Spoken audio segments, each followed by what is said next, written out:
اسلام آباد دھرنا، طاقت کا استعمال اور گرفتاریاں، حافظ سعد رضوی کا دبنگ بیان اور حکومت سے مطالبہ۔ اس ویڈیو میں ہم اسی کے متعلق بات کریں گے۔ بسم اللہ الرحمن الرحیم۔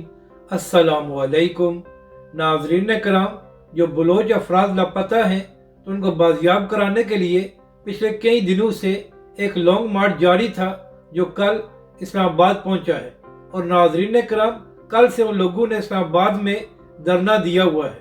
تو اسی حوالے سے خبر سامنے آئی ہے کہ دھرنے کے شرکاء پر پولیس نے طاقت کا استعمال کیا ہے اور وہاں پر کچھ لوگوں کو گرفتار بھی کیا گیا ہے۔ ناظرین کرام، یہاں پر اہم بات یہ ہے کہ اس دھرنے میں بڑی تعداد میں خواتین اور بچے بھی شامل ہیں، مگر اس کے باوجود پولیس کی جانب سے طاقت کا استعمال کیا گیا ہے، جبکہ دوسری جانب پولیس نے اپنے موقف میں کہا ہے کہ پہلے دھرنے کے شرکاء کی جانب سے ہم پر پتھروں کیا گیا، جس کی وجہ سے ہم نے طاقت کا استعمال کیا ہے۔ تو ناظرین کرام، اسی حوالے سے تحریک لبیک کے سربراہ حافظ سعد رضوی کا بھی ایک اہم بیان سامنے آیا ہے۔ ناظرین کرام، تحریک لبیک کے سربراہ حافظ سعد رضوی نے اس بات کی شدید مذمت کی ہے کہ جو پولیس نے دھرنے کے شرکاء پر طاقت کا استعمال کیا ہے۔ ناظرین کرام، حافظ سعد رضوی نے اپنے بیان میں کہا ہے کہ جب پولیس کو معلوم تھا کہ اس دھرنے میں بڑی تعداد میں خواتین موجود ہیں تو پھر طاقت کا استعمال کیوں کیا گیا۔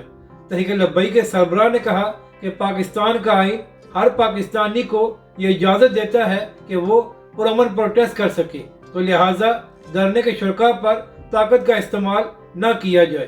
ناظرین کرام، حافظ سعد رضوی نے حکومت سے مطالبہ کیا ہے کہ دھرنے کے شرکاء کے ساتھ مذاکرات کیے جائیں اور اس سارے معاملے کو پرامن طریقے سے حل کیا جائے۔